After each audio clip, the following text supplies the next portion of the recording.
Nouvelle édition du journal sur Télé 50. Bienvenue à tous. 3 nouveaux membres du bureau de la Commission électorale nationale indépendante ont prêté serment ce jeudi devant la Cour constitutionnelle. Il s'agit de Corneille Nangaa, Norbert Basengezi et Kisonga Mwenzi, respectivement président, vice-président et questeur, ont été investis lundi par le chef de l'État Joseph Kabila. Ils ont été désignés après la démission de leur prédécesseur. Suivez. Je jure sur l'honneur de respecter la Constitution et les lois de la République démocratique du Congo. Corneille Nangaa, Norbert Basengezi et Kisonga Mwenzi ont pris cet engagement solennel devant les juges de la Haute Cour avant leur effective entrée en fonction à l'issue d'une cérémonie de remise aux reprises prévue dans les prochaines heures au quartier général de la centrale électorale. L'équipe dirigeante de la CENI affiche désormais complet. Sa mission est délicate, redonner confiance aux Congolais dans un processus électoral qui peine à se remettre en route.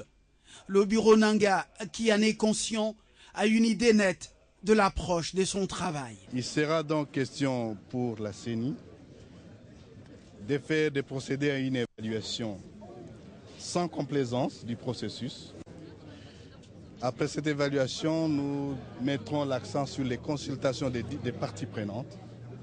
Et de cela, nous allons sortir des orientations qui seront dégagées. Mission délicate, oui, mais l'opposition et la majorité se montrent optimistes. On va d'abord aller à l'essentiel, c'est-à-dire aux 4 objets que nous attendons, le calendrier, les fichiers, le financement et la sécurisation. Vous avez constaté que les personnes qui vont présider au devenir de la CENI sont des technocrates, des personnes pétries de connaissances en matière électorale. Et donc, nous comptons sur ces personnes-là. Nous savons qu'elles sont compétentes. La société civile composante confession religieuse fait usage de sa foi en Dieu et croit du coup dans la réussite de cette équipe de la Commission électorale nationale indépendante. Donc Nangaa a la bénédiction de ses pères, il a la bénédiction de son église, il a la bénédiction de chefs de confession religieuse. Pour l'Union européenne, cette cérémonie est une étape importante afin de relancer le processus électoral en République démocratique du Congo. Nous espérons que la CENI va pouvoir travailler et qu'il y aura donc les conditions pour organiser donc des élections. Corneille Nangaa, Norbert Basengezi, Kisonga Mwenzi rejoignent le bureau et la plénière de la CENI, prêts à relancer un processus électoral très déterminant pour l'avenir d'un pays qui rêve grand et voit plus loin. À vos marques et que le travail reprenne. L'insalubrité dans la ville de Kinshasa, on en parle encore au terme du contrat avec l'Union européenne sur le financement de l'assainissement. L'hôtel de ville, par la bouche autorisée de sa porte-parole et ministre provinciale de l'Environnement, Thérèse Olenga, dit avoir le regard sur le gouvernement central qui s'est engagé à la prise en charge de ces secteurs durant une année.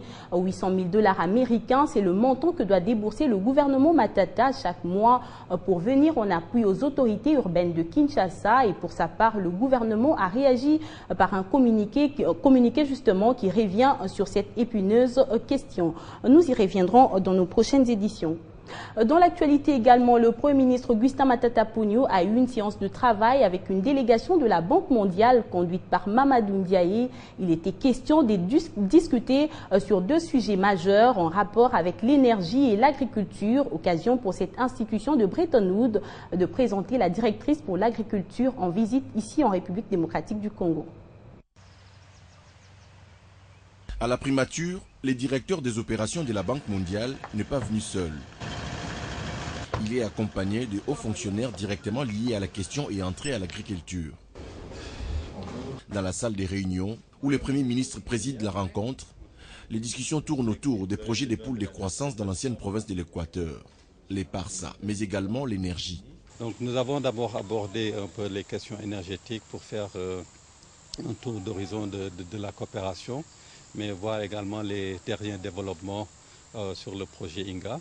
Mais l'essentiel du temps a été passé sur l'agriculture, qui est une passion de son Excellence le Premier ministre, d'où la justification de la longueur du projet. Au cours de cette séance de travail, la délégation de la Banque mondiale s'est aussi imprégnée des différentes priorités du gouvernement et a pu définir les axes de travail. L'agriculture va jouer un rôle clé pour la RDC, mais également pour l'Afrique dans son ensemble.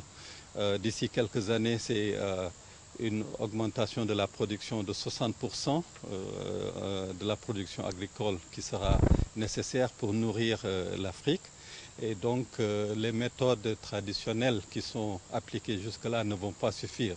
À ces jours, il est impérieux d'avoir des nouvelles idées afin d'augmenter de manière considérable la production, a déclaré Moustapha Ndiaye.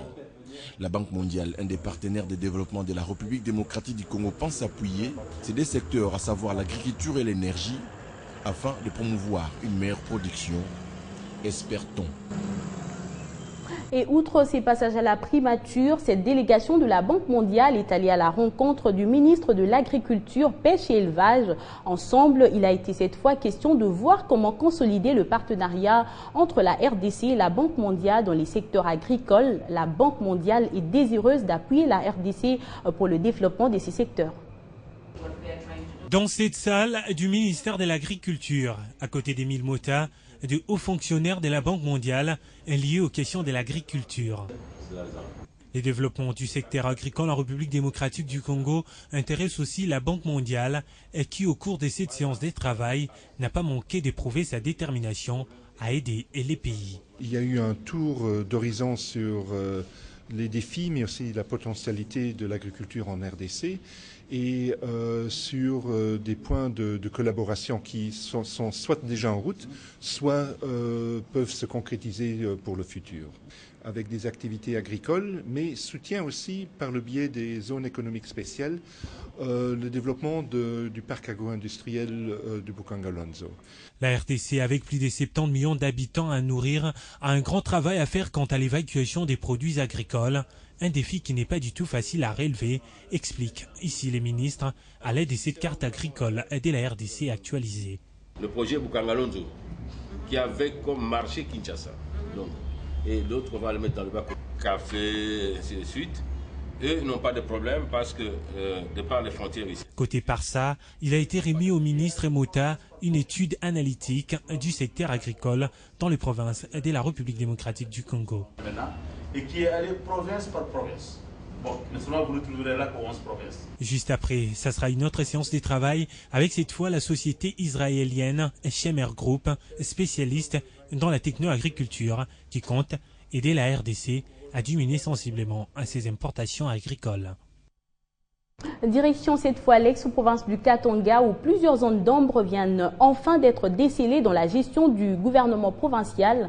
Le cas de la dette de plus de 50 millions de dollars américains que ces derniers viennent de léguer à sa succession. La révélation est de Richard Mouyège, porte-parole de commissaires spéciaux de 4 provinces issus du démembrement de l'ex-Katanga. Provincial de l'ex-Katanga et les autorités nouvellement nommées pour la gestion de nouvelles provinces du Haut-Katanga, du Haut-Lomami, du Lualaba et du Tanganyika, sous la présidence du ministre d'État en charge de la décentralisation et des affaires coutumières, il nous a été donné de constater des zones d'ombre au niveau de 2 dossiers sensibles. 1. Les dossiers concernant les emprunts contractés par l'ex-province du Katanga, évalués à 55 millions de dollars américains. 2. Le nantissement des recettes liées aux taxes importantes dues à la province, la taxe voirie et la taxe sur les concentrés pour plusieurs mois jusqu'au 2e semestre 2016. Étant donné la délicatesse du dossier et la nécessité de clarifier toutes ces situations pour une meilleure prise en charge, nous, commissaires spéciaux et commissaires spéciaux adjoints des provinces précitées, avons décidé 1. de suspendre la participation de nos experts aux travaux de vérification des dossiers évoqués lors de cette séance de remise et reprise. 2. De solliciter du pouvoir central l'envoi de toute urgence des délégués des organes spécialisés compétents pour participer aux dits travaux. Fait à Lubumbashi, le 19 novembre 2016, je vous remercie. Et puis, sachez qu'un atelier de formation est organisé par le gouvernement congolais via son organe technique, le ministère du Plan, dans les cadres du projet d'appui au développement du secteur privé et à la création de l'emploi, un projet intégrateur financé par la Banque africaine de développement qui porte entre autres sur la création d'emplois directs en faveur de jeunes et l'autonomisation économique de femmes en province. Cette rencontre a connu la participation de plusieurs membres du gouvernement. Regardez. La problématique de l'emploi des jeunes, mais également l'autonomisation des femmes, demeure une préoccupation majeure du gouvernement Matata. C'est dans cette lignée qu'interviennent les activités du projet d'appui au développement du secteur privé et à la création de l'emploi, lancé ce jeudi à Kinshasa par le ministère de l'Emploi et suivi de la Révolution de la modernité, en partenariat avec la Banque africaine de développement. La BAD, un des partenaires financiers privilégiés de la RDC, s'est montré favorable à appuyer ce projet à hauteur de 54 millions de dollars américains au regard des résultats encourageants obtenus par le gouvernement Matata sous la houlette du chef de l'État Joseph Kabila. Grâce à ce projet, qui se veut être un facteur important de la croissance inclusive, les jeunes diplômés bénéficieront des emplois directs et d'autres d'une formation professionnelle à l'INPP.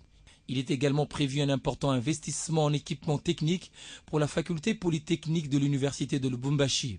Un soutien sera apporté en vue de développer des PME à travers la promotion des incubateurs et pépinières d'entreprises, mais aussi un soutien à l'autonomisation économique de femmes en province. À travers ce projet, le gouvernement entend favoriser l'éclosion du secteur privé pour une croissance soutenue et génératrice d'emplois durables. Parce que le président de la République, maintenant, il démontre sa tigritude, pas outre mesure, sans aboyer, mais c'est la proie qu'il apporte donc aux siens, aux Congolais.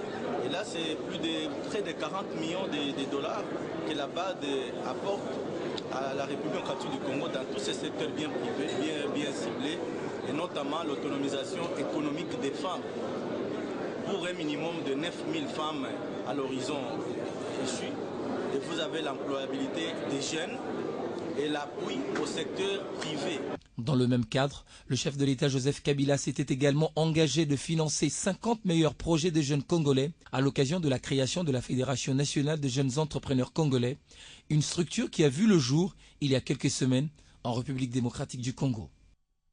On va cette fois parler de plantations abandonnées depuis l'époque coloniale dans les secteurs d'Ekonda, dans le territoire de Bikoro, au sud d'Ubangi, qui ont fait l'objet d'échanges entre le ministre des Affaires foncières, Gustave Boloko, et le chef de secteur de cette entité territoriale, Sylvain Bongo. Après cet entretien, Gustave Boloko s'est entretenu également avec les élus des Lituri avant de s'y rendre au site Ngombe-Lutendele dans la commune de Mongafula. Suivez ces condensés. Le ministre des Affaires foncières, Gustave Boloko, a reçu en audience ce mardi dans son cabinet de travail le chef de secteur d'Ekonda, Sylvain Bongo, qui est en visite de travail à Kinshasa. Leur échange a tourné autour des plantations abandonnées par les Belges qui demeurent jusqu'à ce jour inexploitées par la population de ces territoires de Bikoro au sud d'Ubangi. Après cet entretien, Gustave Boloko a reçu les élus des Lituri.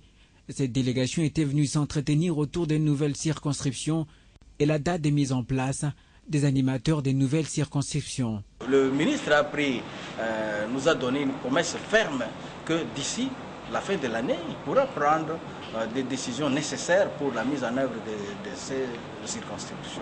Bien avant, le ministre des Affaires foncières a effectué une visite de travail dans les sites Ngombe, Lutendele 1 et 2 qui se trouvent dans la commune de Mongafula. Nous allons barrer la route à quiconque qui oserait de prendre ne fût-ce qu'un centimètre de cette concession à partir à lui. Ces sites appartenant à l'église kimbanguiste font l'objet des constructions anarchiques. Un accueil vibrant marqué par les chants et la prière lui était réservée par les fidèles. Gustave Boloko n'a pas manqué d'échanger avec le révérend pasteur Sylvain Swalenge, représentant de l'église kimbanguiste à Kinshasa.